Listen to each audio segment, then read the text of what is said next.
Hello, everybody. This is Varian Grant here with Indie Volt. Today I got a special guest with me. Randy will be joining us. But right now I have the indie advocate, Rob Anderson. Rob, how are you today? I'm good, man. How you doing?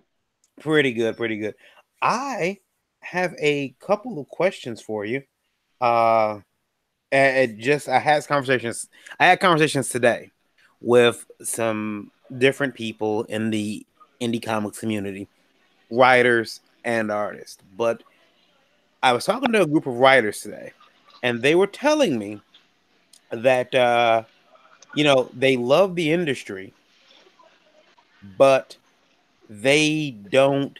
They're not seeing the return in order for them to um, make certain sacrifices to be in the industry. And by sacrifices, I mean you know, uh, not going to that basketball game the same day there's a con, or just those little things that you and I probably have done a bunch of times. We couldn't make it to that party because we had a con that weekend. um how do you feel about that? Is sacrifice a natural part of being in indie comics or comics in general? I think anything you're passionate about takes sacrifice. If you're Mhm. serious about anything, you're serious about being a manager at your job, you're serious about your career, you make sacrifices. I think people, when they're making comic books, sometimes go, well, this is just my hobby. And Mhm. that's cool. You can have it as a hobby. Do what you got to do, make it a hobby.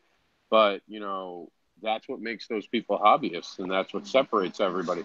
The people who are willing to no longer go to the bar, treat video games as rewards, and take everything they do as a reward based upon the work that they give into their, creative works. They're the ones who are going to be rewarded. Your friends might not be getting rewarded quick enough for them. We're in a culture where if I don't get my candy bar right now, I'm not happy. Mhm. You know what I mean? And you have to, anything with life. I mean, it's like raising a kid. You have a baby. Imagine being like in month one and being like, oh, this is too hard. Fuck this kid. He's on his own. That's what creations are, Like you can't always just be that. And by the way, am I allowed to curse in your program? I Oh, just you are. You are. realized. Yeah, it's Oh, fine. okay. Yeah, yeah. I'm just like, wait, am I allowed? Like, is there going to be an FCC email for me?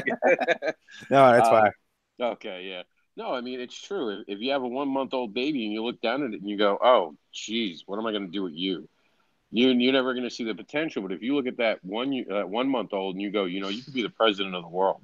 Mhm. In the future, hopefully there's one nation. We're all one world. Let's live the Enterprise life, the Star Trek life, and you'll be the president of the entire world.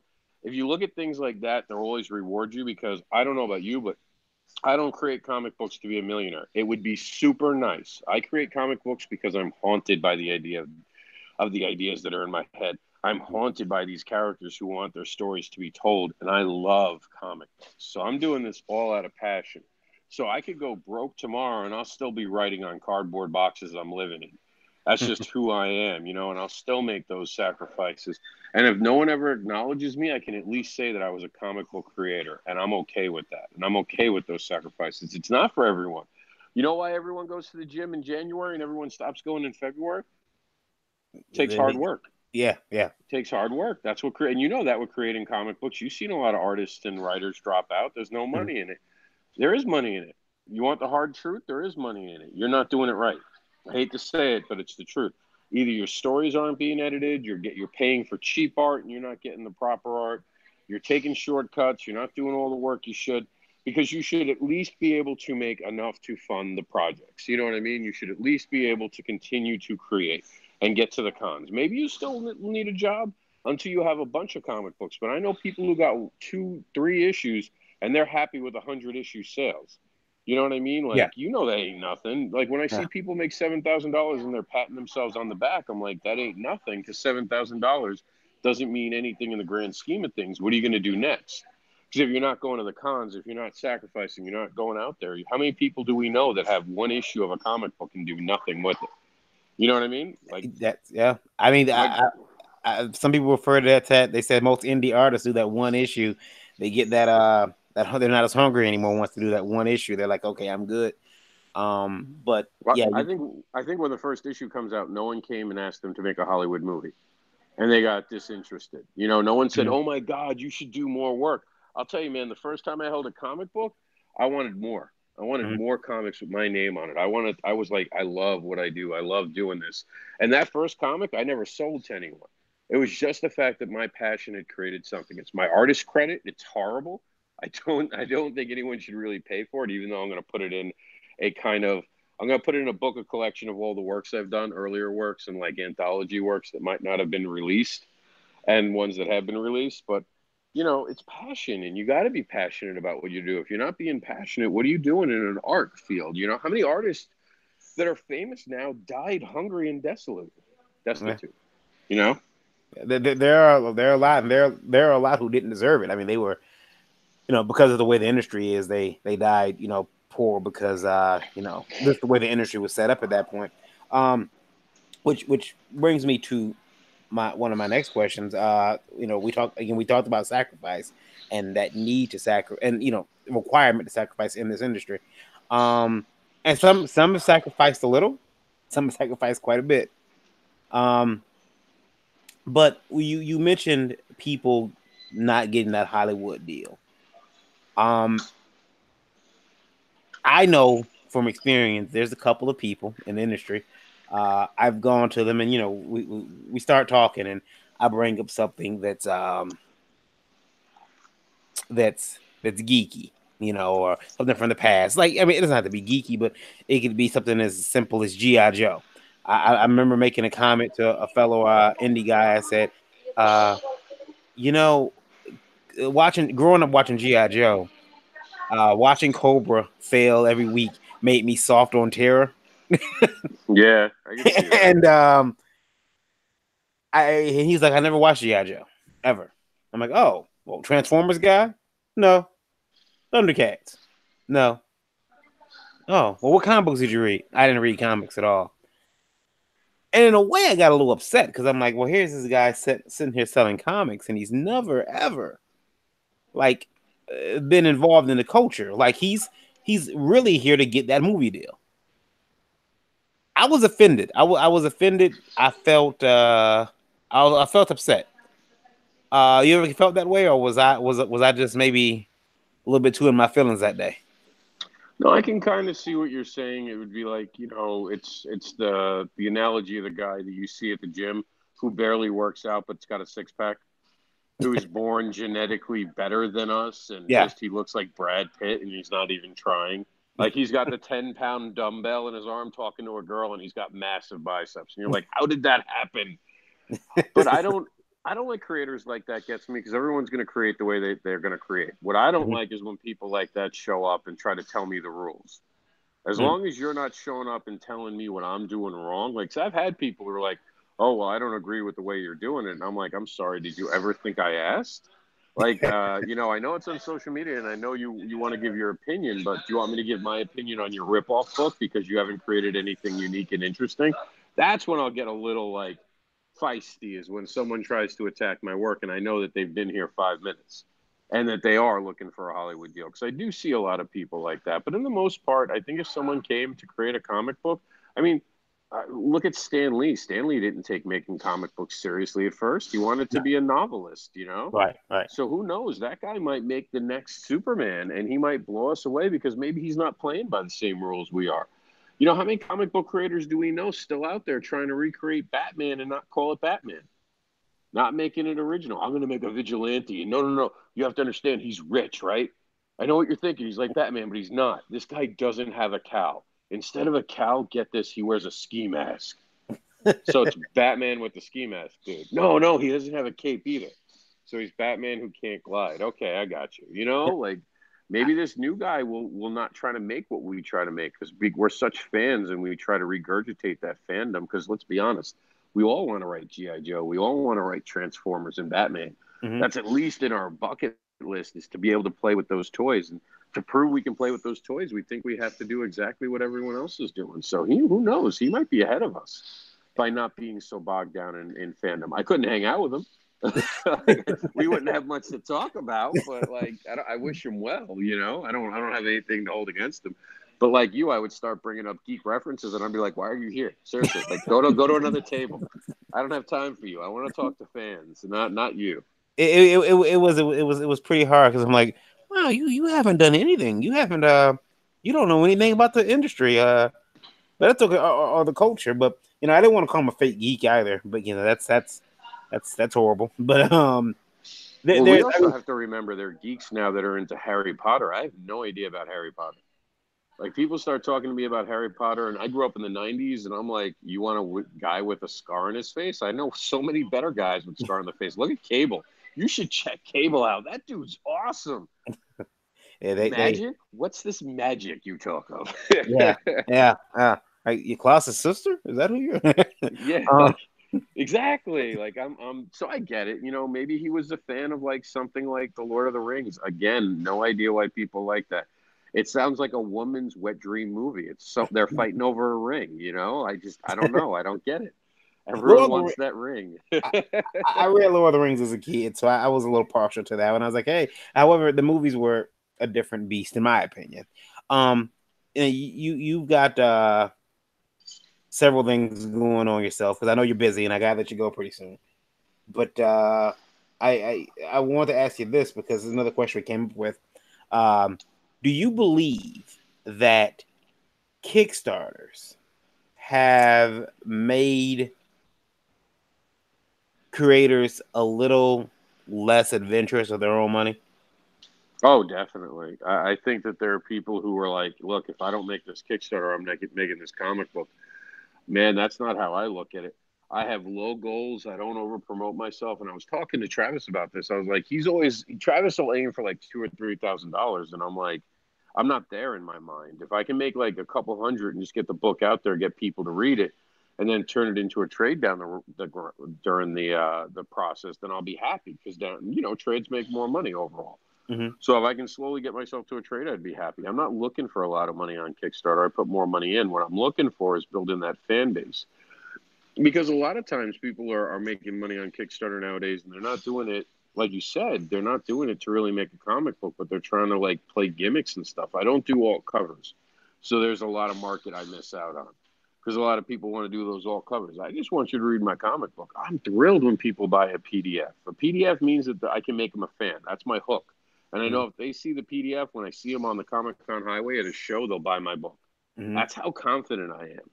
But on the same breath, Kickstarter also entitles people, not entitles, but gives people the opportunity, I should say, to actually produce something we might not have seen without Kickstarters. Let's be honest, artists aren't generally very, especially American artists, and this is just the truth. Please don't send me hate mail about it. I'm just speaking the truth.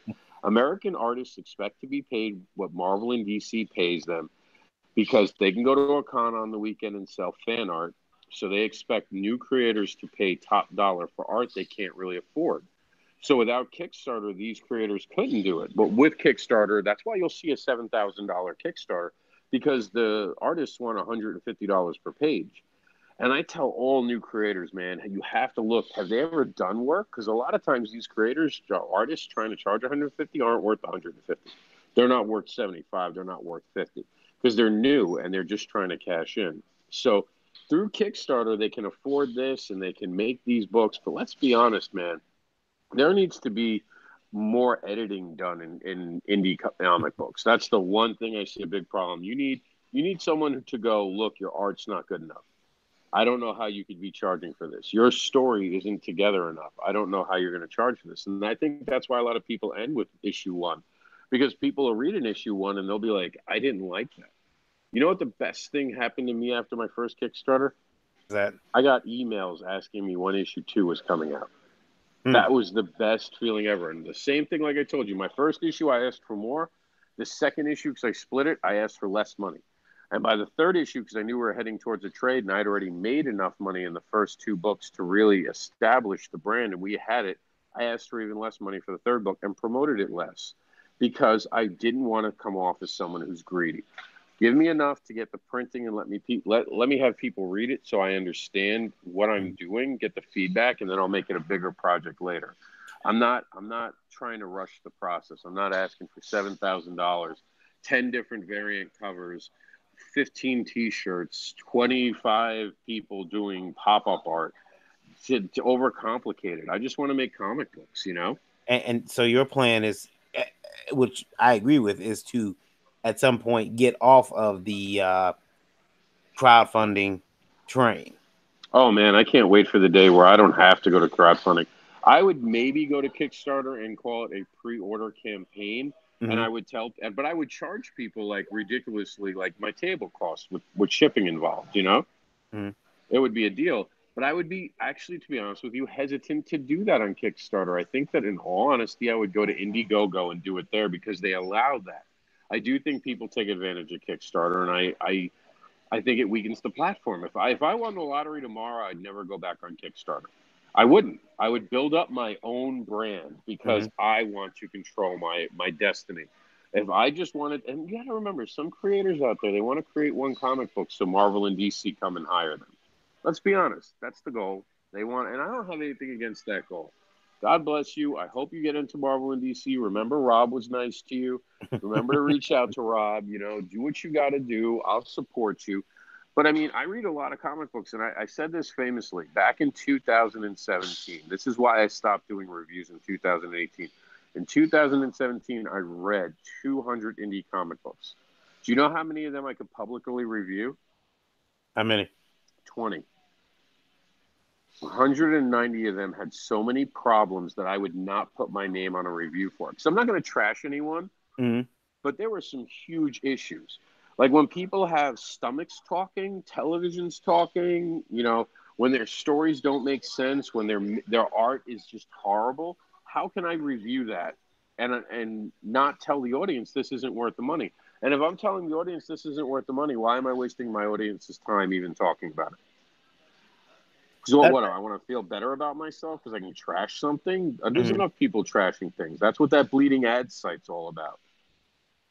You know, Oh, they don't need another one of me being out there trashing people. I want to bring people up and support people. So I don't do nasty reviews. But 190 books didn't make it. Didn't make the cut, honestly. mm-hmm. Did not. And that's because, and I hate this with Kickstarters. I've helped people with Kickstarters indiscriminately. You know this. I don't get to read the books before they're kickstarted. You know what I mean? Mm-hmm. So I will get nasty emails to this date where someone has backed a book because I had put a spin on it. When I'm doing my Kickstarter show, I'm like, "Ooh, that video looks cool." I didn't read the book. I watched the same video as you. I don't know how the book's going to be. And Mm-hmm. people have gotten the book and been like, "This is absolutely horrible. How could you have endorsed it?" And I was like, "Whoa, slow down. I did not endorse this book. You know, I said it had a cool video. You know, this is a dice roll. You know, and then there's some times where I've had friends that really shit the bed on the performance of the fulfilling Kickstarters Mm-hmm. and doing the right thing by the fan base that backed them, and we see it all the time. And the worst thing I see, and creators do this all the time, they'll be on a Kickstarter, they'll see a little bit of success, and it goes to their head. You know, just because you made a 10K Kickstarter doesn't mean anything. You're still in the trenches. You know what I mean? Right.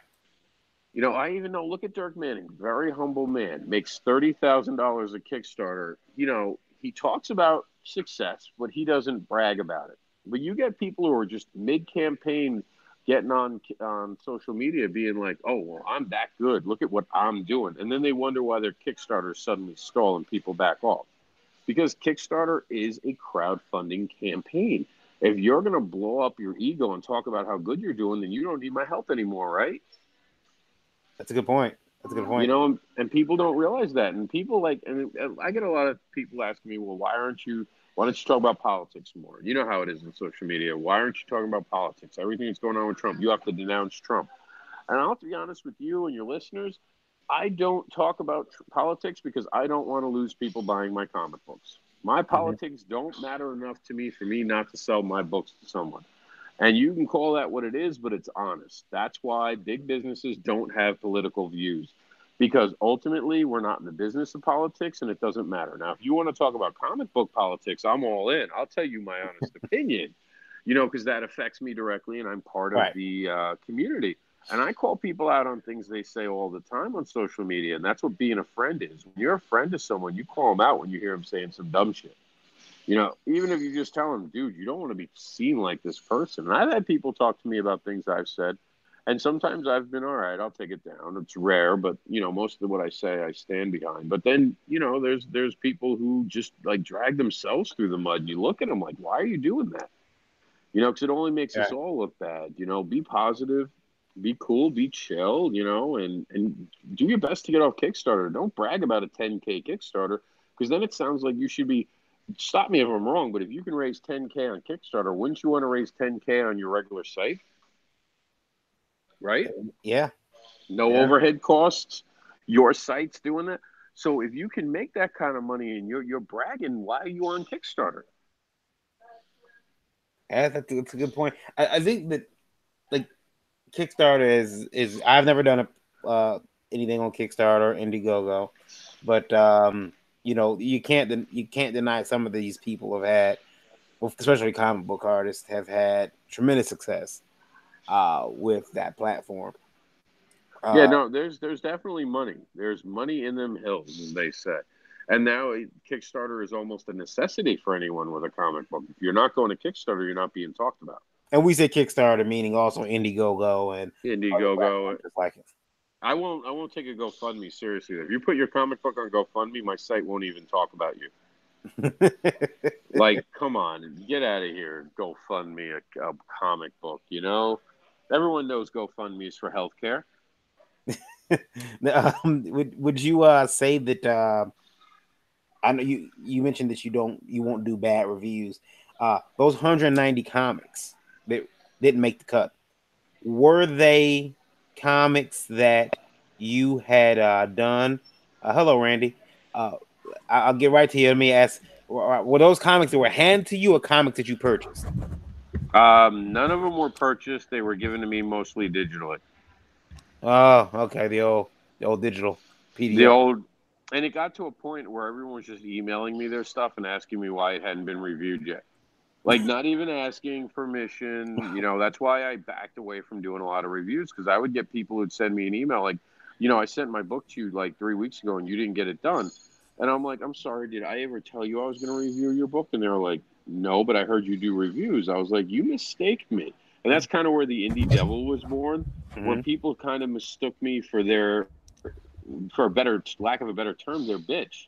Like, if they wanted something put on a site, they would be like, well, how come you haven't put it on your site yet? I'm doing you a favor. Time out. You're not doing me a favor. Mhm. Your stuff on my site's not a favor. That is not you doing me anything solid. That is me helping you promote and bringing up the entire indie community, and that's what we're doing it together. Don't treat me like I'm your worker. And I've had to tell a couple creators that, more than I would like to admit, because some people just think that, like, somehow I'm making money off of indie advocates. The truth is, it costs me about $300 a year to run that site, Yeah. because we had to build up a faster background, like a faster, I forget, hosting plan, because we were actually knocking the actual platform offline, because we would have days where sometimes 1,000 people would visit the site and it couldn't handle it. We were like AMC with the Avengers tickets. We just couldn't handle all the people showing up. Yeah. That's the old GoDaddy switch trick. Oh, you got so many visitors. We need you to apply for faster. We need you to sign up to a faster hosting plan. Yep, You need more space. yep. Yeah, now I'm in a cloud. Anytime they screw up though and if the site's down, I'm like, get it up. I pay for it. I need Yeah, my site back up. and so, and last question. I know you got to get going out of here, but you mentioned we talked about the sacrifice, and we talked about people being addicted to crowdfunding. You mentioned social media earlier, and that happens to be the last question. Social media uh, is almost imperative. It's very important for a creative person in the industry to have now. Uh, would you be okay if you didn't have it? I think so. I actually sell really well at Comic Cons. When I'm with a person and my little boy's not interrupting me, I can actually pretty much sell to a lot of different peoples. I can actually sell to people who aren't even into fetish, and they'll buy the book because they're curious about my fetish book because I have such good pitches. And I'm not tooting my own horn. This is really a skill that I developed and I learned how to do it. And you know that you learn. You got to learn your elevated pitches. You got to learn how to talk about your book. You got to get people interested in your book. I made a menu for my table for when there are too many people at my table. I can now hand people a menu and go, here, look through my menu while I talk to these wonderful people.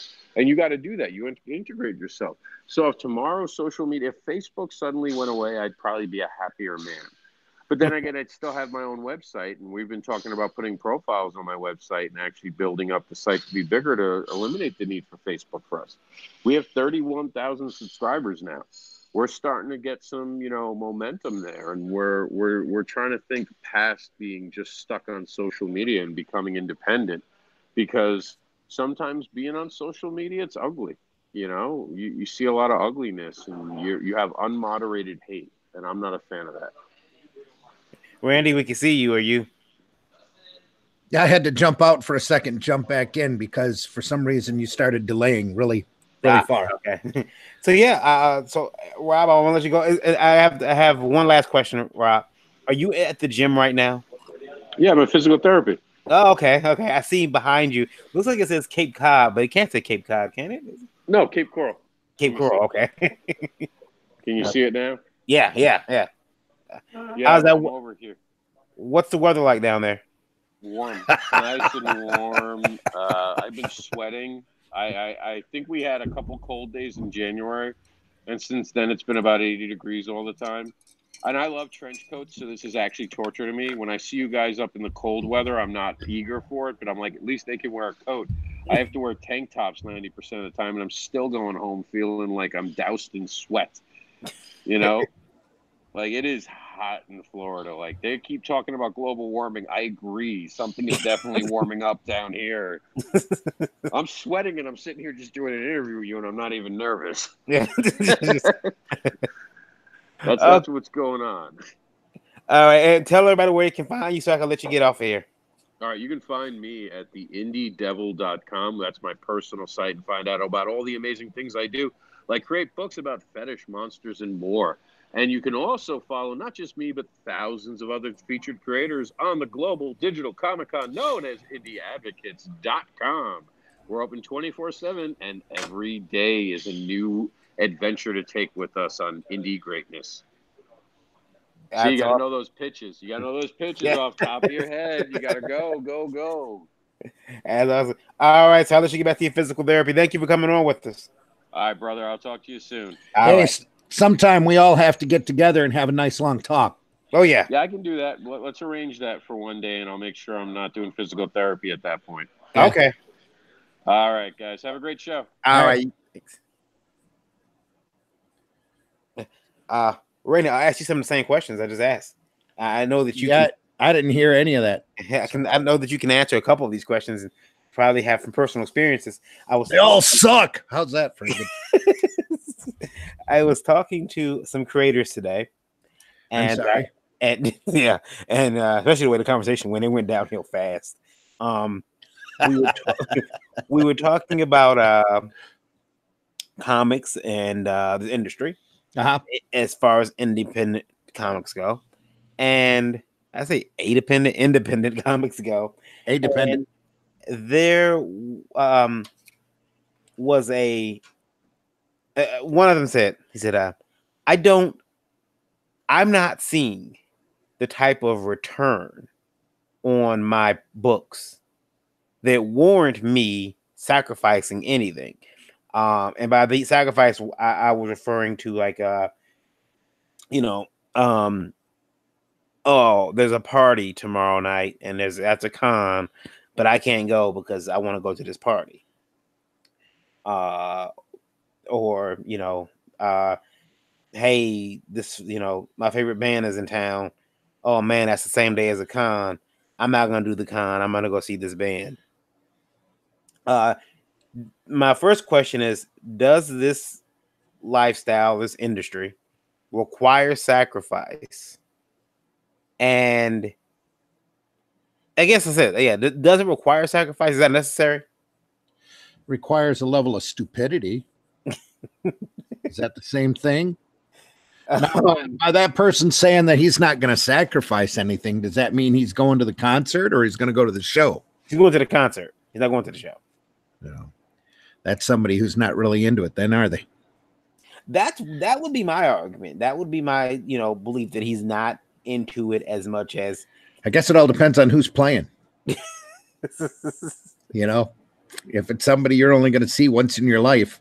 I mean, there's some concerts out there that I've seen that I would happily have skipped a show for. Well, and there's other concerts out there that, after you get done watching it, you'd regret that you didn't go to the show. I mean, to the convention. Yeah. So I guess it all depends on how bad you like who's playing. Yeah, I don't know. As far as making sacrifice, you're not making money, so you better be making something. You're definitely making sacrifice. Very, very rarely are you coming out on top as far as money goes, unless you're one of the fortunate few. Speaking of which, I don't know. Which there seem to be more and more every day. Everybody, especially on Indiegogo, those guys seem to be kicking some serious ass. Oh yeah. Samedi just cleared $8,000 on his. He didn't think he'd pass 2,500. I mean, he was hoping, but now he gets to get he gets to get a bigger storage set, so that now he can start buying stuff in bulk, which was kind of okay, buddy. Hey, now he can, instead of spending $50 on a box or container, now he can spend 20 cents. And he has a place to store 1,000 as opposed to having to buy them 100 at a time. That's how he explained it.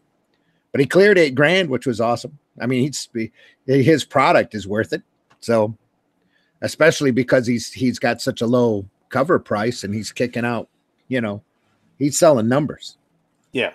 He's not selling, $25 graphic novel book. He's selling a $10 graphic novel and a $1.50 newsprint comic. My other question to Rob was, and his answer was, he believes that they are. I asked Rob if we all have to believe if creators are becoming reliant on crowdfunding platforms, and he says basically he believes that they are. They're becoming a little bit too they're relying a little bit too heavily on those platforms. Well, it's another avenue. That back when web strips first started up, everybody and their brother wanted to do a web strip. Back when the direct market started up, everybody and their brother wanted to do a black and white book.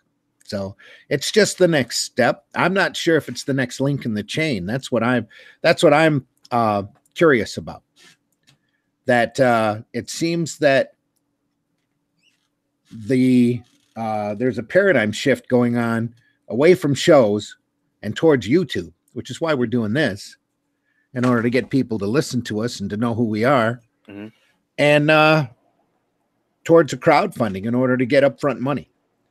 Now, if you look at Paluto and what a lot of these other guys are planning on doing, now that they're getting a footing, especially like Ethan in that, they're going to have that product done before they do the crowdfunding book.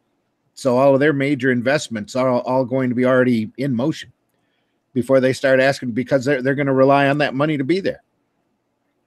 Right. And when you can get Ethan, get on Ethan's show and automatically you make $3,000, there's $3,000 that you automatically know you can depend on. Yeah, I believe it's the belief is it's $3,000 an appearance. Yeah. So you're on. I don't know if it's an appearance, but I know I've seen him pull. His audience buys books. And that's an interesting demographic that Marvel and DC don't seem to, and anybody working for them don't want to admit is out there. They're not selling to the current people that buy a lot of Marvel and DC products. Some of them do because they follow your boy Zach's reviews or somebody else's reviews. Oh, something just knocked over back there. And they want to see how incredibly bad these books are. I mean, that's been my interest in the current market. Hang on, I got to check behind me. Are you recording? Yeah. I'll be quick. Okay. We might see Randy either catch a ghost on TV or right here live on YouTube, or a prowler. Oh, it's not a prowler. Maybe it's a ghost. Well, something got kicked around back there. Who knows? Was it a prowler or a ghost? Ghost. Not unusual for this house, my friend. Built in 1936. Oh. Same year as the War of the Worlds broadcast. We talked about we normally mention, wow, Marvel and DC needs to wake up, but I have a different angle to again. I don't think it's a matter of them waking up. They're not going to wake up. They know what they're aiming for, an audience that is not in the necessarily. I mean, there's some little small percentage that's a crossover from the Comics Gate guys, and a lot of these guys, a lot of these 80s dude Miller and TeNapel and all those guys that are kicking butt on these books, they're hitting people that are your and my age that have really hardcore jobs, and not the young kids. Mm-hmm. They're the people that were reading comics back in the 90s and 2000s that have just decided, this guy's kicking out a book, and man, I haven't read a comic. You see it in the testimonials that they're getting. Samedi's hitting the same audience because he's selling cheap comics, inexpensive comics, not cheap, cheaply looking comics. He's selling old style newsprint comics. There's a huge group, and I mean readership out there, of millions, literally millions of guys like you and me, and mostly guys, that have been pushed out of the market probably since Crisis and Heroes Reborn. Just like I stopped reading superheroes during that period, and have sparingly picked up anything since, unless I'm curious about something or I happen to stumble across a sale at Ollie's or something like that. Mm-hmm. that are out there that have incomes. They're spending it in the video game market or the gaming market, or their, whatever their own material hobby is, and that have loved comics when they were growing up and just can't read comics nowadays because they're trash. Now, and here comes these Indiegogo guys selling thick books for $25 that look somewhat decent. Yeah, they're going to jump on them. We talked about how again, you don't believe Marvel and DC are going to wake up at all, but we just said, you show up on Comic Artist Pro Secret, you show up on the show, you get $3,000. Mm-hmm. Should convention promoters be worried? Not yet. I think that because there's no like overhead to be on that show. Basically, no. You get involved, you get invited, you go on, you make $3,000. And again, that's why we're doing this, is to up their visibility. That's the whole thing. This is the modern, in a lot of these guys' minds, Ethan can point a camera like he did yesterday at his artboard and get 6,000 people watching him. Mm-hmm. And you can sit there and talk to them. That's more people you talk to at a show than you talk to at a big show. Yeah. That's more people than whatever stand in line. You get 100 or 200 people following somebody like us. That's more people than we'd ever talk to at a show. Yeah. And they're sitting there being amused or even if they're pointing and laughing, they're still listening to us. That's the new convention in a lot of people's minds. That's what it's going to be. And you got a lot of guys like you and I that are sitting in the basement that are desperately trying to find content. And if I can find comic book content to listen to while I'm working, well, that's what you want to listen to. Right. I'm tired of the political content. There's not a lot of the comedy content out there that everybody's too afraid to say anything remotely controversial anymore. So that a lot of that's dried up. I still listen to Sick and Wrong every once in a while, but a lot of these other guys that I used to listen to have either dried up or gotten really bad. So I want to listen to comic book content. I'm learning more. I've learned more about the business, the modern business, in the last year than I have in the last 10, just by, listening to your boy Zach and catching Ethan and all of that. So you sit there and you listen to Zach and you go, comics really can't be that bad. I mean, he's got to be over exaggerating stuff until you pick the stuff up. And it's like, especially lately, Zach's been really, really, really kind on his reviews. That's what I'm hearing. He's gotten really soft and I don't know if he's afraid to say anything bad about bad product or what, but it's the reviews have certainly shifted. He's starting to really talk up a lot of stuff that 6 months ago, he wouldn't be talking so far up, unless people are just getting better. And that might happen too. You know, you might see Marvel and DC actually improve their product over time because they realize there's all these guys that are spending money. But I've always known, anybody who's been in the market since the 80s knows that there's a pocket of people out there that want to buy comics that had to stop buying comics because the comics got to be poop, to put it nicely, and that they were just unreadable. So, but I blame a lot of things for that. Diamond's a good reason for that. The stigma on the market, the fact that the Marvel and DC decided that there was a very narrow demographic that they were going to aim for, and that's all they aimed for 20, 30 years. That's their fault, you know. I think we had this discussion, and you might not have recorded it at the time, but I totally blame the rise in anime to Marvel and DC. It's all their fault. Manga and anime, it's all their fault because they didn't cater to a young female audience.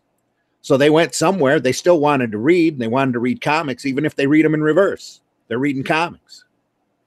You know, even if they're getting dyslexia or they're you know, tricking their mind or whatever, and having a harder time reading regular books because of it, they still are picking up manga because there's nothing out there for them to read. I remember reading manga and comics at the same time. I would my comic shop carried both of them, and there were some, you know, mangas I would read, and regular, you know, American comics, and it was well, it's a good thing they decided to go in reverse, you know, and keep to that, because the Japanese artists didn't want to be read from left to right, up to down. They wanted to be read from right to left, up to down. Yeah. Because they would have killed the market. They would have just overrun us if they'd have kept Midwestern sensibilities as far as reading goes. They'd have creamed Marvel and DC over a short period of time, because there's so much more imagination and creativity in those books than what Marvel and DC were doing at the time. There are some that have tried to change it and like try to, you know, localize the books. And well, when they first come out, the first sets of manga that were out by Eclipse and that, they reversed it. The Japanese artists had a fit. They said, "Why are you doing this for? Don't do that. If you can't reprint my art as I drew it, don't reprint it." Literally shooting themselves squarely in the foot, because if the first couple of I stopped reading manga during that period, but you know, I'm a curmudgeon and stuck in my ways anyway. I'm not going to read a book from back to front, because every time I get to the far left corner, I stop and I start moving backwards into the story. Yeah. Because I read a book all my life. This is how you read a book, you know, and now you got to stop and read and go in reverse. So it's a good thing, you know, they decided to be artistes and not entrepreneurs, you know, but because they helped the independents out. I think the independent market grew. Like I said in my first video on Zim Geek, there's a whole period back during the 80s that there was some just incredibly creative stuff coming out. Back when we were doing Arrow for the first time, and Fish Police was out, and Troll Lords was out, and there was some really crazy cool books that nobody remembers anymore that could have become real major ITs, you know, or IPs. Very big properties. Fish Police almost became a TV show. Troll Lords should have been a TV show, you know, a cartoon. Would have been fun. But you know, the black and white bust happens. Solson comes out, and there goes the, you know, and then Image comes out, and it's literally the nail in the coffin for independent comics. You know, I got some Marvel Essential books over. I got from Second and Charles, and they were $6, real thick. Yeah, I know what they are. I got a whole bookcase full of them. Okay, and Second and Charles, like every 2 weeks, they do like a $6 sale on those books. Sweet. And I got to send you a list. yeah. They're pretty nice, and they're black and white. If my camera could reach that far, I'd show you my bookcase. It's way back over there. I got one bookcase that's all essentials, and it's a bookcase that you bought from Home Depot, one of those metal tool cases. Mm-hmm. One's got essentials. I got another one that's dead behind me. That's all Showcase Presents. Okay. And I mean solid. All solid essentials, solid Showcase Presents. Because they're cool. You know, it's something looking at that black and white art and realizing that, like, you know, even The Walking Dead is black and white, but it's one of the highest selling comic books right now. So You think black and white will come back in style for indie comics at least? You look at the manga, the Shonen Jumps that are over in Japan. That's all black and white. Yeah. Why not? I remember trying to use Zipatone. It did not work. It did not. Oh, you just didn't give it enough chance, buddy. I won an award for doing amberlith and rubylith separation for a t-shirt design up here for a big race that we have. I took a watercolor that somebody had done multicolor and cut it down to 5 colors, and did it all by hand, ambulith and rubylith. Though nobody even remembers what that is. That's very close to Zipatone, only it's for burning silk screens. Didn't have a pattern to it, but it was solid. And light wouldn't pass through it. So you could burn a screen with it. But yeah, Zipatone was just another tool, just an acquired taste, you know? Yeah. And nowadays there's a lot of stuff that you can't reproduce in Photoshop that you used to be able to get a Zipatone sheet for. There's stuff that Wally Wood used to do that nobody's been able to duplicate since, because he had some sort of trick that he used to do with it. A round graduated tone, radial tone. I'll show it to you sometime if we get around a show and we get around some Wally Wood. Okay. Right. Did you see the ad for Heavy Metal Magazine's doing a humor magazine called Soft Wood? No, I didn't see that. Oh, it's hilarious. I don't know if it's an April Fool's joke or not. I posted it on Facebook, but they had it up for sale yesterday. I'm just wondering if it's for sale again today. I see they're finally doing toys. Heavy Metal? Yeah. Well, they had so many. Again, they had a lot of intellectual properties that they could have ran rampant with if they wanted to, and just never took advantage. So there's not a whole lot of. I won't say there's not a whole lot of ingenuity, but the Heavy Metals had their ups and downs. Let's say that. There have been times that they were really, really good, and times that they were real crappy. So, but I should pull up the cover for that Soft Wood because it's hilarious. Somebody did a painting that looks like it looks like Frazetta, the Death Dealer by Frazetta. Only it's a guy riding a really big Maine Coon cat. Yeah, just hilarious. I'm gonna find it here. Give me a second. I remember my first time. I remember my first beer. I went in the house and I seen there was a cartoon on HBO, and I asked my parents if I could watch it.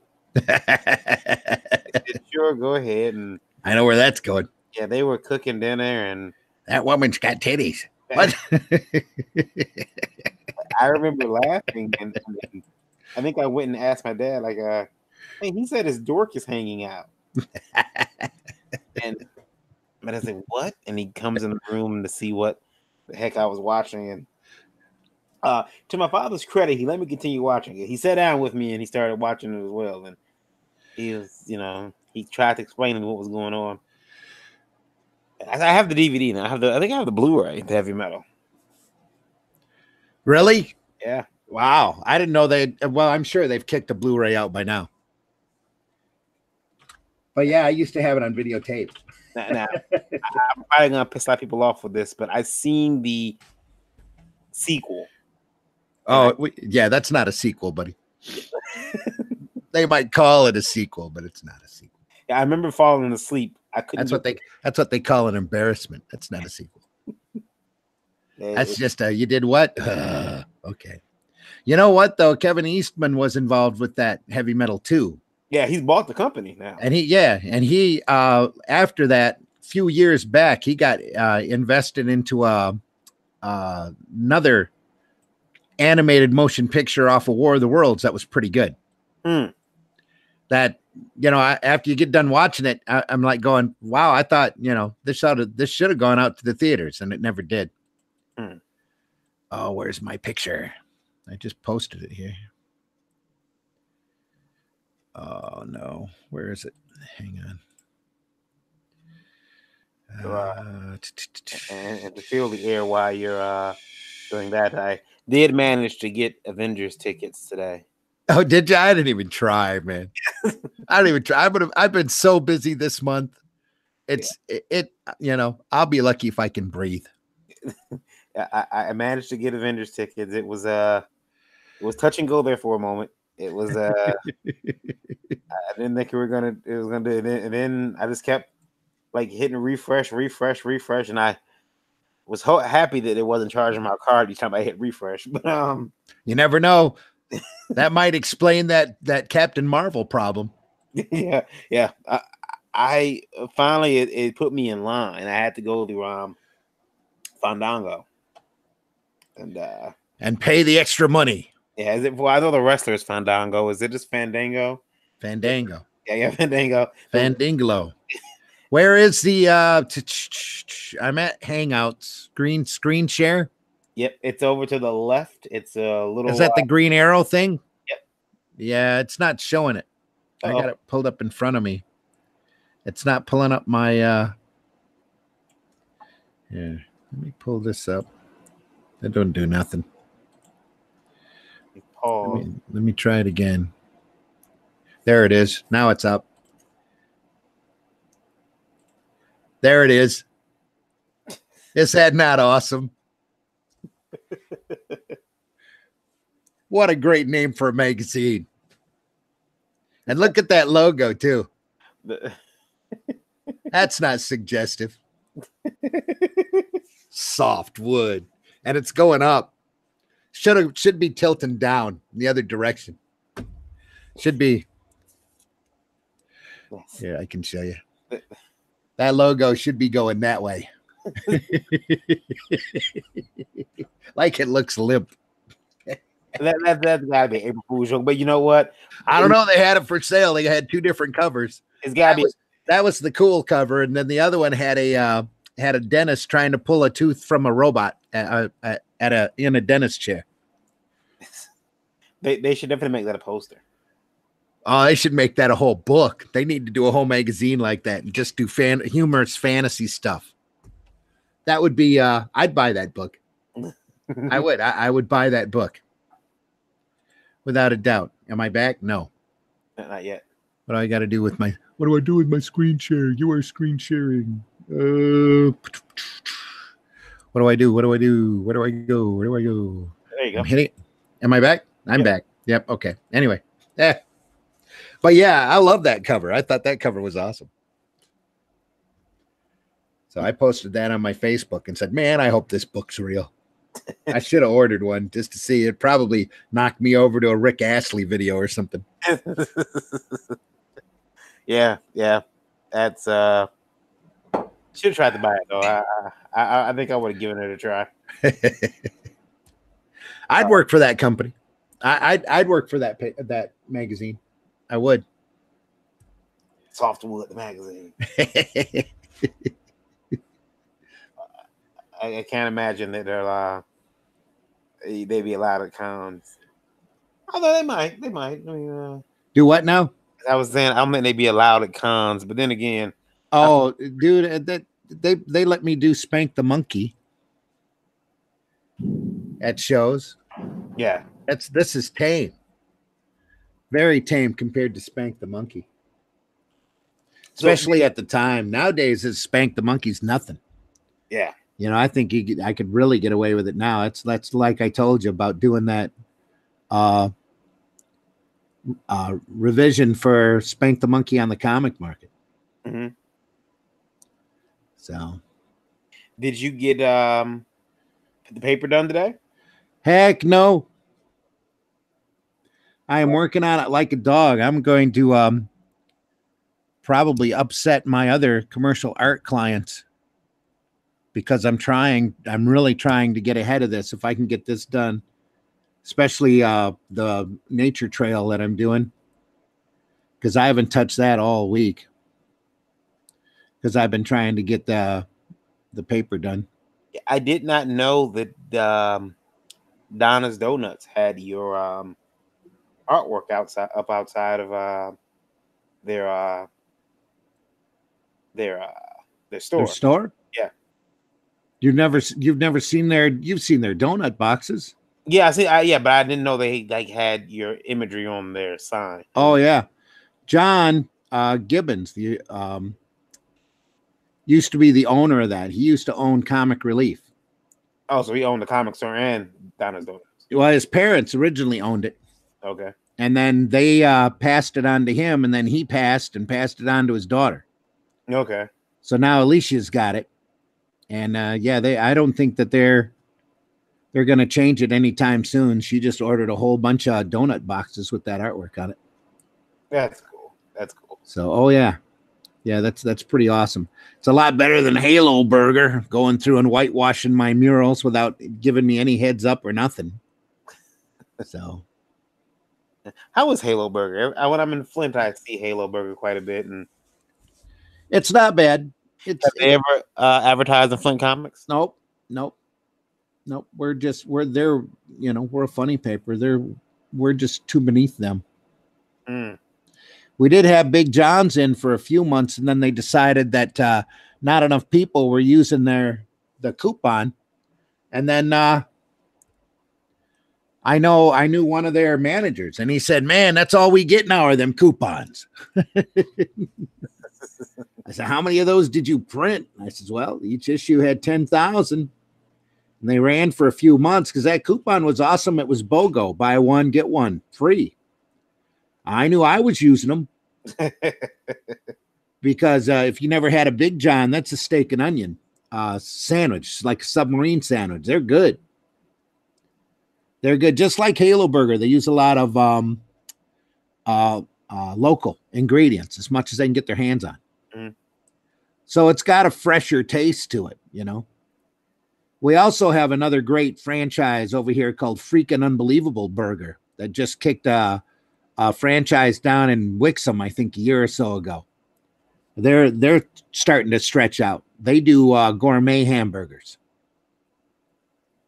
I wonder if we have a couple of there was one here, but it was Graffiti Grill, and it was really cool because they used to let us come in, and if you were an artist, you could draw. Well, anybody really, but when they found out I was an artist, they would let me draw on the wall. Cool. And they would let you, write, whatever you want on the wall. But beside that, they had really good burgers, and fried pickles. Delicious, but they didn't last very long. It was the pickles. Yeah. Just kidding. I wish they would have stuck around for a while, but they're not there anymore. In fact, now there's a store around there that has a Silver Surfer on top of their lunch truck. They probably bought it from Dennis. I believe it's that one because Dennis took that one to Dennis was on Pawn Stars or Pawn with that one, and I believe it's the same Silver Surfer statue. Yeah, that's funny. They kicked that out for Fantastic Four 2 into the theaters, and Dennis was lucky to get a hold of one. Yeah. He had it in Wonder World Comics for quite a while. Yep. I used to joke with him, and I remember asking him how much did he want for it. He told me give him $3,000. I'm like, you didn't pay $3,000 for it. And he didn't take $3,000 for it either when he sold it. So yeah. I'm sure Dennis is really good at what he does. Yeah. Really good at what he does. Do you think with and I know we all gotta get together and talk about it. Just did this. Let's see. We'll tune for food.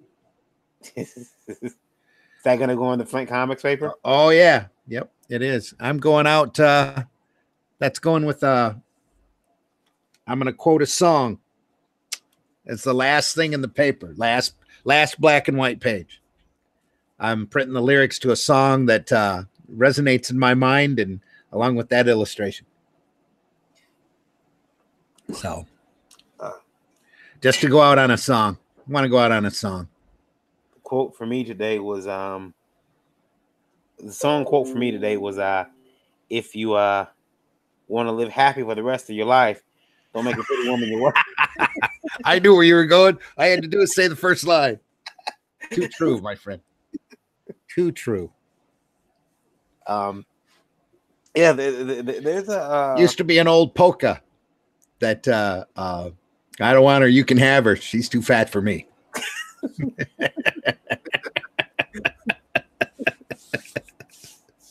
Yeah, but anymore, dude. Somebody get triggered. Yeah. Can't play that song anymore. You Can't play the song you quoted either. no. Oh, I was doing some shopping today, and I picked up some things. Picked up that little light box over there. It has you're able to put words in it, and I figured I'll take it to. Oh, I see it. Yeah. Like a light bright. Yeah, exactly. That's what it is. It's a light bright. That's the one that you need to post Will Tune for food. Yeah. I wish maybe I'll bring it to Flint Comics Con with me. But I was there, and they've got Marvel, the How to Draw Comics the Marvel Way, which is I think we've all owned that book at some point. Yeah, I need another copy. I think I ripped mine up the other day. No, not the other day, but it's been a while since I've owned a copy. They're at $5 below, $5. Are they? Yeah. Yeah, I don't have a 5 or below around here. All I have is an Ollie's. Well, Ollie's and Odd Lots. That's it. I go by there. I'll pick you up one. Yeah, I could use a copy just to have, because I want to know if it's as worthless as I remember. And I'm not joking either. The only thing that book was good for is, hey kids, here's a regular panel, and hey kids, here's a panel that we would have printed in Marvel Comics. Look at the dynamics compared to panel A to panel B. You don't want them about to hit the person. You want that hit to be followed through and the guy to be flying across the floor.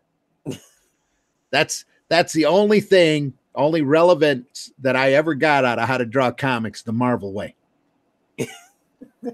is a basic lesson in dynamics. And then you look at, all you got to do is look at Scott McCloud's Destroy, and it's all there. You ever want to learn, and that book never stays in print either. Mm-hmm. Scott McCloud did it. I got it as a treasury size book, which is really cool because McCloud's got a very cartoony, very stark, Scott McCloud. He's got a very stark style. He did a superhero fight in New York City. That was the whole treasury book. It's called Destroy. Okay. And the villain, all he does is go around yelling destroy.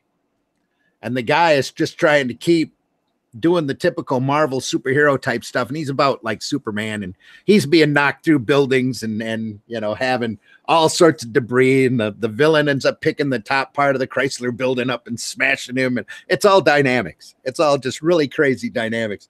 And then at the end, the heroine, who's been trying to stay out of the way of the action, gets hit by a little chunk of debris. And it just sends the superhero over the edge, and he just causes more havoc all the way through the city. And by the time when it's all done, he's got the villain defeated, and the I think it's the commissioner. It's been a while since I read this book, but I think the commissioner turns to the love interest female and goes, "Well, at least nobody was killed." Oh. There's all this. Well, at least nobody was killed. It's all superhero violence. It's all safe. It's all good. I remember when I first got that book, I was about 8 years old. Destroy or the Marvel Comics. And so today I bought 2 copies, and I bought one for myself because I don't know what happened to the copy I had. It's probably around here, and then I bought my son Caden one. I gave it to Caden, and he's been looking through it since I gave it to him like at 6 o'clock, and he was reading it. I passed by his room at 8, around time for bed, and he still got the book and he's thumbing through it and he's reading it, and he's like, "Oh, Stan Lee wrote this," and I'm like, "Yeah, son." I thought, I don't, like you said, we have 2 very different versions of the book. I always thought the book was helpful, but you could be right now that I think about it. It might be it might be a little less helpful than I'm a lot older than you, and my memory might not be as good as yours. So I've heard other people go, "Man, the one book that I learned so much stuff from was How to Draw Comics the Marvel Way." And I just look at them and go, "Really? Seriously?" Because the book that I really learned a lot from was Easy Way to Draw by Walter Lantz. Mm-hmm. That was the book I learned a lot from. Or Cartooning the Head and Figure by Jack Ham, which is this old style cartoonist dude who goes, "Kids, in fact, I keep it here next to me. Kids, there's 1,500 different ways to draw noses. And here's half of them, Yeah. That kind of stuff. That and the Marvel book. remember after that, I was in a Blockbuster, so you know how old this was, and they had the VHS tape Of of How to Draw Comics the Marvel Way. oh, okay. Yeah, and it was cool to see Stan and John Buscema together. Yeah. You know, doing the book, and I don't have the tape anymore. I actually wouldn't, and I bought the tape afterwards, but it's a VHS tape. But I still see clips of it on YouTube, and it's pretty much word for word the book, Mm-hmm. just visual. The whole thing's probably available on YouTube if you look hard enough. Yeah, it's probably up there. I just haven't looked lately. Yeah, that's a what? There's another book though that Bern Hogarth. Hogarth, yeah. Hogarth, yeah. All the Hogarth books are amazing. Yeah. Dynamic figure drawing, really good. Classic stuff. Yeah. His Light and Shadow book is amazing. He's got another one on I think it was Drapes and Wrinkles. Yeah, drapery, yeah. That is just phenomenal. And I had, and let me see if I can pull it up, because when I had my first office, I had a bunch of books there to help artists with problems they were having. I soon found out that artists steal. Oh yeah, you can't keep those, but you can't. No. Every book like that I ever give to any artist, it's gone. Yeah, it's just the way it works. I mean, they were straight stealing books. When I say they were stealing, they were stealing my books. Oh, I'd let them borrow it, and I would never see it again. Mm-hmm. You know, that's just the way it works. It's like, well, there it goes. You know, who's got this book? You know. There was one on Perspective that I loved, and it went missing. Had a yellow cover, I think a little blue spine. Couldn't tell you. Yeah. I have to buy some of those books over because they definitely got and my perspective is not the best, so I always try to give people the benefit of the doubt. Yeah. That's why whenever I saw a copy of Les Daniels' comics, The History of Comics books in America, I'd buy it. I'd probably have given away a half a dozen copies of that book because I know I give it to somebody. I said, read this. It'll change your life. I mean, to a comic fan, I mean, a professional or somebody who wants to be a professional, I'll never see that book again. It's the way it worked. So I just keep buying them whenever I see them at a show. I got 2 copies now. One of them I'll always keep, just like Jewel Pfeiffer's Great American Comic Book Heroes. It's the same thing. And only now you go to find them at a show and they're like 75, $80 a piece. So I stopped buying those. Are you still there? Yeah, I am here. Yeah. Oh, okay. It was the name Sorry, of it. You got quiet and I didn't have you in front of me here. There you go. The name of it was Blue Line Pro presents Pat Quinn's Basic Perspective for Comics and Illustration. That's Blue Line Pro. Yeah. Yeah, that's Hicks. Yeah, well, Pat Quinn is the person who did it. Yeah. Yep. Yeah, I love that book, and man, I could look through it and it was giving me all these tips. And man, cool. One day it works for you. One day it was gone. And I've never seen it again. I have to order it again online, but I know it's gonna probably be a pretty penny. Probably. I still have that problem with books, but I stopped giving them out. It's just my faulty memory. I got a collection of Sabrina the Teenage Witch that had all Dan DiCarlo artwork in it. I thought the daughter took it to read it, so I'm like, "Where's that Sabrina book? I don't have that Sabrina book." Mm-hmm. I just found it yesterday. It's sitting on a shelf. I stuck it someplace that I didn't know, didn't forgot where it was. I see someone here has the book on Amazon from Michigan. I wonder if it's my old copy. Could be. Whoever stole it got fickle and decided that I can't do comics. That happened. I got this book. I guess I'll try to sell it. that's happened. I remember after my first company imploded. Uh, The first one? yeah, Yeah. the first one. Yeah, Okay. seeing a lot of the artists that I had taken to conventions, their first comic conventions, um, the next year, out there with their own, they came to the Comic Con, they had the tablecloth, they had their banner, they wouldn't pay $200 for the banner. That variant doesn't know what he's talking about. I can do it better myself. Oh yeah, they had their buttons, they had I know their, how it goes. they had their buttons, and they had their little frame holders with the comic set up in them, and I watched them, and I know ill will. I wished them all the best, and that was 1 year, and then 6 months later you stop seeing about 3 of them, and then the next year you see even less than that. Out of the 10 that you saw, now you only see 3, and now all but one, is still hanging in there. Yep. You know, we hate comics. There's no money in comics. Oh, thought you could do it better than me. Well, see, their first thought was that the first problem was that they were in it for money. Mm-hmm. Oops. Yes.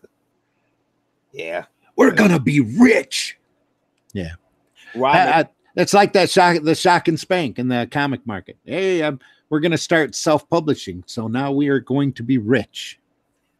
Rob made a good point. He said, a lot of times you see these artists with issue one of books, and then you never see 2, and it's because that movie though didn't come. Oh yeah. Yep. Well, that's IDW's problem right now. Same thing with Image. They're doing a lot of stuff like that. They're not doing comics. They're doing movie storyboards.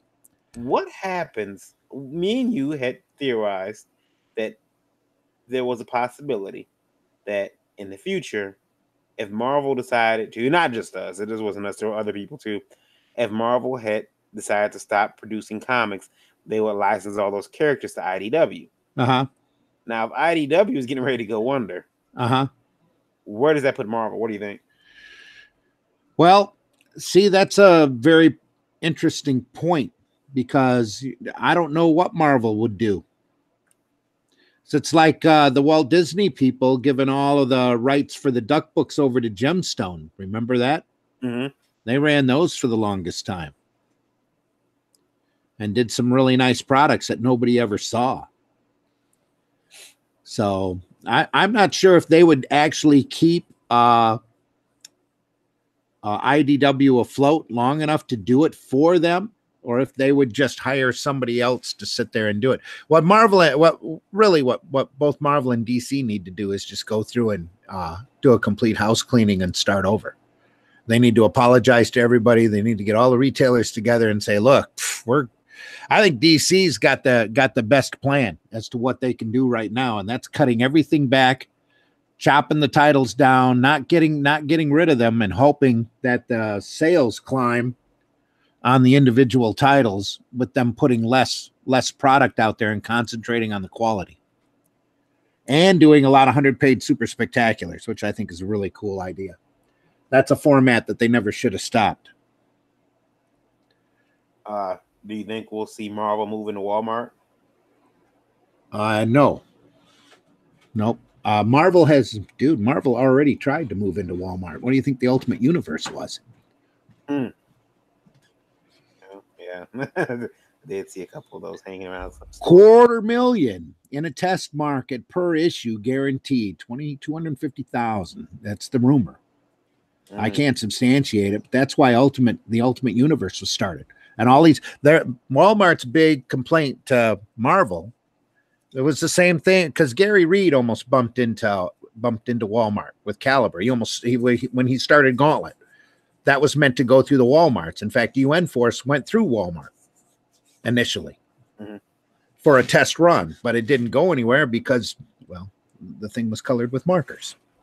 But the Ultimates were all That's why they only had 6 titles. That's all Walmart wanted. That's why they all rebooted into a fresh universe, because Walmart didn't want all the continuity. They wanted their customers to walk in and be able to buy a Marvel comic fresh. Mm. So that's what they did. They restarted the universe for him, called it the Ultimates, and stuck it out, and then gave it to the retailers.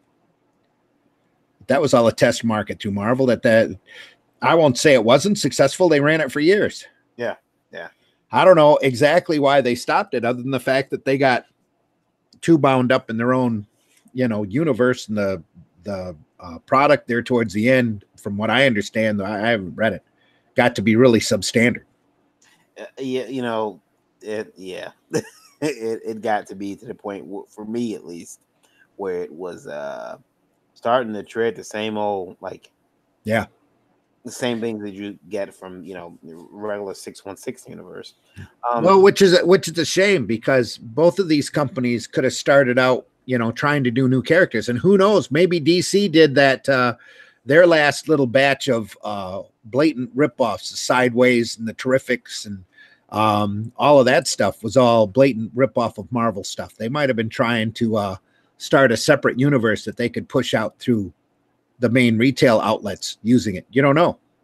Half of this stuff, well, not half, but there's a large portion of stuff that gets developed all the time, or at least used to, that never sees the light of day.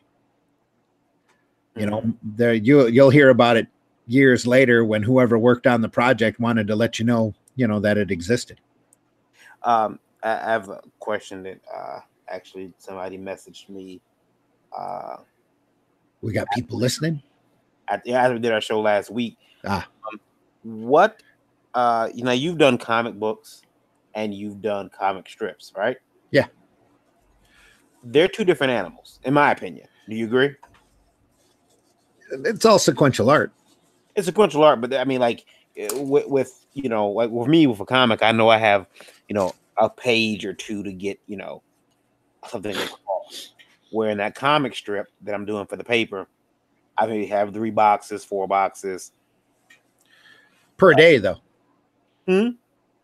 For each day. Well, yeah. I mean, I do. Tipsy was monthly. Do you feel like because I was watching a couple of documentaries about comic strip artists, and they were saying that a lot of artists were saying that it was kind of hard for them. They wake up in the morning, because these guys are working daily on comic strips, and a lot of them said they got to get to the coffee, they got to go to the bathroom. Sometimes when the ones that are in the bathroom, that's when true inspiration hits. Or in the shower. Yeah. Would you say? And then their wives always wonder, why are you always in on the bathroom? No, that's where inspiration hits. Comes and goes. Do you find one harder than the other? Comic strips or comic books? Yeah.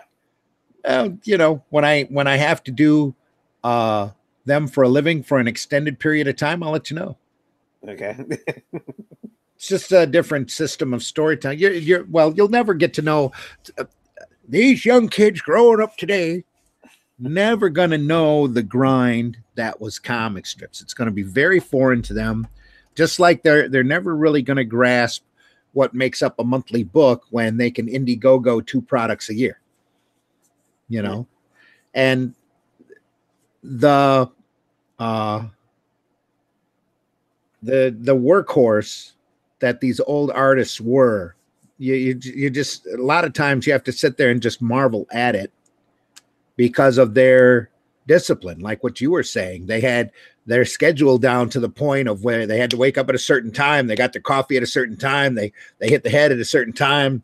They got back to the board at a certain time. They broke for lunch at a certain time. They got back from lunch at a certain time. They left for dinner at a certain time. And if they were lucky, they got home or got their work done or whatever extra work they had to do, and then got back to the board and then went to bed, and they had a weekly day. They had a daily grind. They had a weekly grind where they had to do 6 strips and a Sunday strip, which is pretty much doing 8 strips a week. And the Sunday strip was always prettier because it was bigger.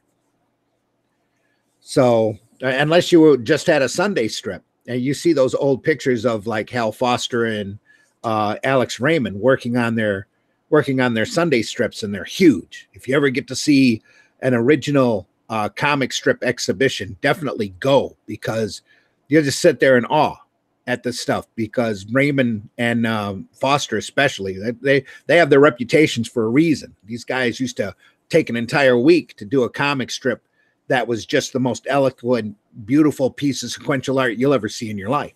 Okay. And they're huge. They're not a 10 by 15 comic page. They are, oh man, they probably had to be 36 by at least 48 or 60 inches. They were pages. You could see, you might be able to find somebody standing next to a Hal Foster original if you look under Bing. Let me see what I can find here. Okay. Because like I said, anytime you get a chance to see an exhibition of original sequential art, if you're an artist into that kind of thing, you absolutely have to go just to sit there and look at it. Nothing inspired. There are two exhibitions that I remember seeing in a museum that I will never forget. And one of them was original comic art, where they had a sketch pad illustration of zipping over of I think it was Jerry Siegel. No, Schuster. Joe Schuster sketches Superman from back in the 1930s. One of the first sketches of the character that he ever did, in a frame on a wall. That was amazing. And this same exhibition had a page from like Walt Kelly's Pogo and Prince Valiant. There was another one at Eastern Michigan University that was just amazing. Eastern Michigan used to put on one a year, where they, because there were so many local art dealers out of Detroit, they just pull a couple of pages from their buddies and put them, frame them and put them out on display. The other exhibit I'll never forget, when I was down when I was down in Memphis doing research for my War of the Worlds book, I stumbled across an exhibition of children's book illustrations, where they actually had like one of the pencil drawings from the original Alice in Wonderland on display. Wow. A Curious George piece, so I'd never realized he did all that work in color pencil. Really? Oh, yeah. All that was done in color. Yeah. Hang on, I'm saving a picture of Foster right now. This is classic, man. This is classic. I'm saving this. I'm gonna use this later, because one of the videos on Zim Geek, I'm gonna end up covering this eventually. But let me pull this up and show it to you. Okay. In my, this is an artist back when these comic strip guys. Everybody who's doing modern comic books need to look at these guys and just stand in awe of these guys' works, because they were artists, just pure artists. Let me get back out of here and see if I can screen share. No, let me pull this up. Now, see if I can screen share. Come on.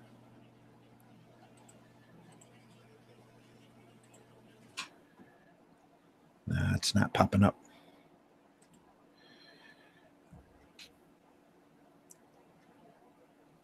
You move over to the left there.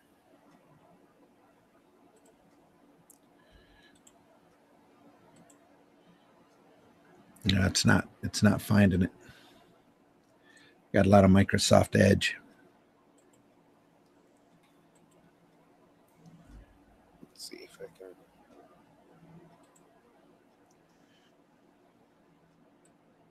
Scooching it over now. Okay. There it is. Bang. All right. Look at that.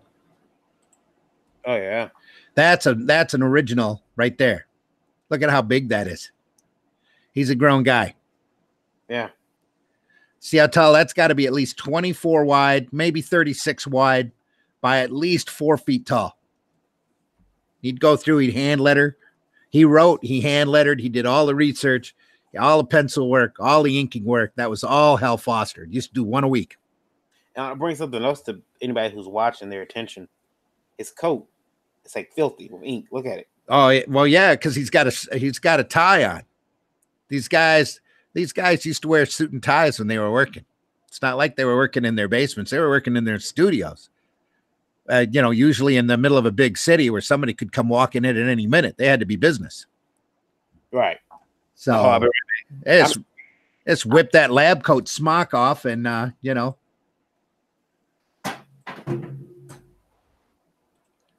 get back to business. You're back on Indie Volt there. Yeah. All right. I was going to show you. And now that I turned my camera off, so you wouldn't have to see me get up and.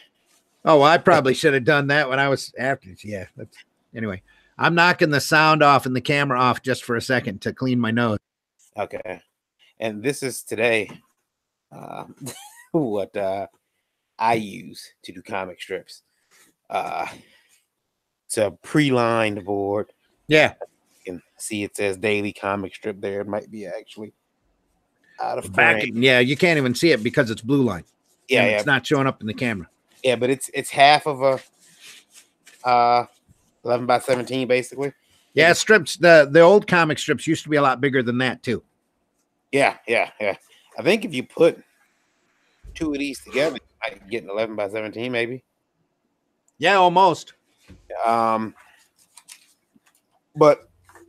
yeah, figured out a way to make some money and did daily comic strip boards. And so if you see some of my tipsy art, some of the tipsy strips are drawn on these boards here. Back in the day, they used to hand rule those. They used to hire people to come in and do that for them. What, cut the boards down? Or no, heck yeah, cut and rule panel borders. So you get these guys in these studios, you hire somebody just to rule panel borders all day. Ooh. That's not like a fun job. Just like the Koreans would break it down even farther. They had hand specialists and auto specialists and, facial specialists that would go through and draw individual pieces on every board. They'd have whole stories rolling all through the bullpen doing, in all sorts of different stations. Also, if this scene needed a car, we'll go over to this guy. If it needed they were all on hard deadlines, just like the American comics, only it's all guys working out of their basement. Everybody's had, all the big guys have had assistants in one form or another. Kirby had a bunch of them that used to work around him. A lot of times they were just there to keep him company while he worked like a madman. Russ Manning used to have Steve Rude and Dave Stevens and Will Stout all working under him while he was doing the Tarzan strip. Magnus the Robot Hunter, all of that stuff. But back then you could afford to have an apprentice too, because, you got paid. If you had a comic strip, you got paid bank. You made a percentage of every newspaper, impression. That's a lot of money. It can add up to be a lot of money. These guys, Alex Raymond and Foster, they were superstars back in their day. Chester Gold. That's why these guys stayed on those strips forever. Not just because they were doing what they loved to do, but they were paid to do what they loved to do. And I mean paid to do. They had a percentage of all the merchandising. They were treated much better than what the comic guys are even today. Even your Marvel DC creators who do characters, these guys owned a percentage of that strip. And they made good money off of it. I remember reading somewhere that comic strip artists at that point, if you had a comic strip in the newspaper, you were pretty much wealthy. Well, it was a big deal because the syndicates only took so many. There was only such a big newspaper page that could only fit so many. But if you got one, yeah, you were set. That was the high point for a cartoonist, was to be is to have a regular gig in a newspaper. And that's interesting because I want to ask you about that. You run a newspaper, at least for the next couple of weeks. You run a newspaper. It's an entertainment newspaper. You publish comic strips in there. Have you had any issues? Have you had any run-ins with the syndicate or any issues with them? Well, yeah, when I first started, I had to convince them what I was doing. Once they figured out what I was, then they wanted to give me everything. They wanted to sell me everything. But no, there's no, I'm down now. I don't have that problem anymore. I stopped dealing with the syndicates a long time ago. And the main syndicate, especially, I stopped dealing with when I stopped carrying Leo. So, okay. And that was the last, that and Argyle Sweater were the last strips that I hung on to. But I let Judge Dredd and James Bond go. Well, once Judge Dredd started hitting reruns and Bond was just, I just had to let it go. You know, I'd gotten to the point where it just needed to go. Was it low readership, or what made you decide it had to go? It was partially finances. That was the big thing. It's not that it cost a lot for these strips, but it was just the fact that I realized that I was just printing it for me. You know, you don't know who's reading the stuff or who's enjoying it until you stop running it. So, and even when I stopped running Leo, which I thought was the most popular strip we ever had, we only had a couple people ask where it went. So that's all right. A lot of people are just out there to pick it up because it was free. So no matter what was in it, they're still going to pick it up. So. I just seen another artist just sent me some art. I have to show it to you later. It looked really good, and there was something missing from it, and now I see what's missing. And suddenly it's called anatomy. Yeah. Son, muscles are not made up of mashed potatoes. It's that's not how a human looks. Popeye is not how a human looks. I'll have to forward it to you. Nobody draws forearms like that anymore. Now they're trying to say the name of the comic. The comic name is on there. I'm gonna send it to you on Facebook, and then do you want to catch my reaction on camera as I laugh? Yeah, hilariously at it. And then I'm gonna forward you what's missing. None of this stuff. Oh, try to say the name of the comic because I don't want to upset. Try not to say, son. Someday you're going to learn how to draw a proper nipple.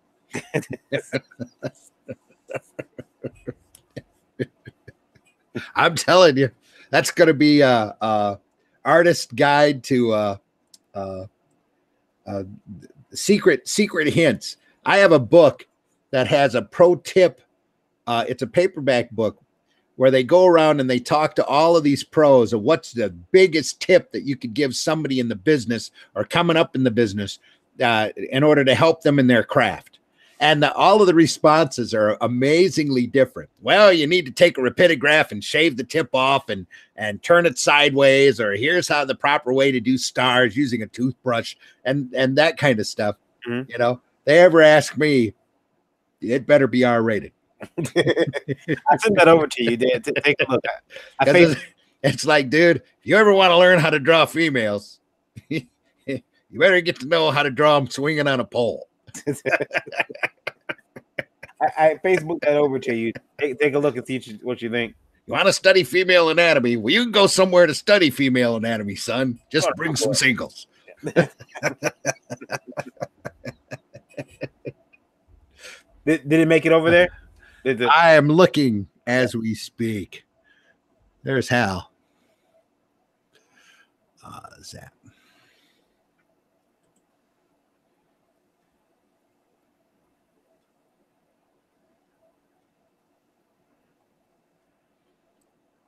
It's a nice gun. Yeah, the gun's nice. And then there's.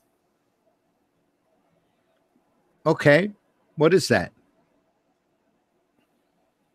The character has a very important part of her anatomy. Looks like it's missing. Or is it? Or is it just there and emphasized?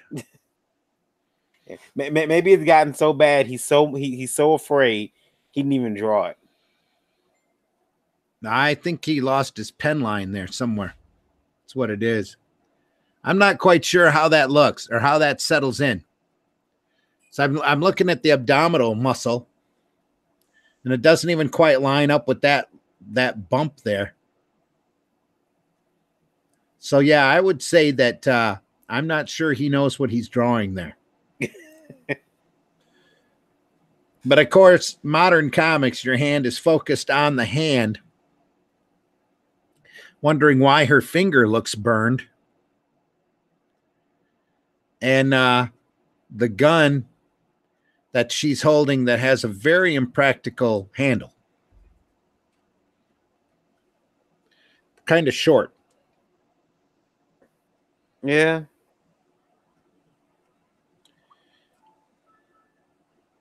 But, my wife just sent me a link. Huh. Bleeding Cool picking on Dave Sim and Ethan. Nice. Picking on Dave Sim too? Oh man. Well, I got you. So I did Space a couple years ago, and are we on? Are you still recording? Are we on the air? Yeah. I'm about to leave off though. I'm about to get off the air in a second. I'll wrap this up. I want to thank everybody for attending and watching us tonight. We will see you again shortly as we bring you more indie news and talk. So we do.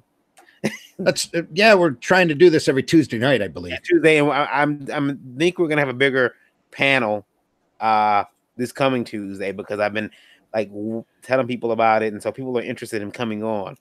Cool. So yeah, next Tuesday we'll have interview some people. Why did you draw your picture like that? Yeah, exactly. Don't you know what a crotch looks like? Okay, and thank you everybody for watching. Cheers, folks. Have a good week.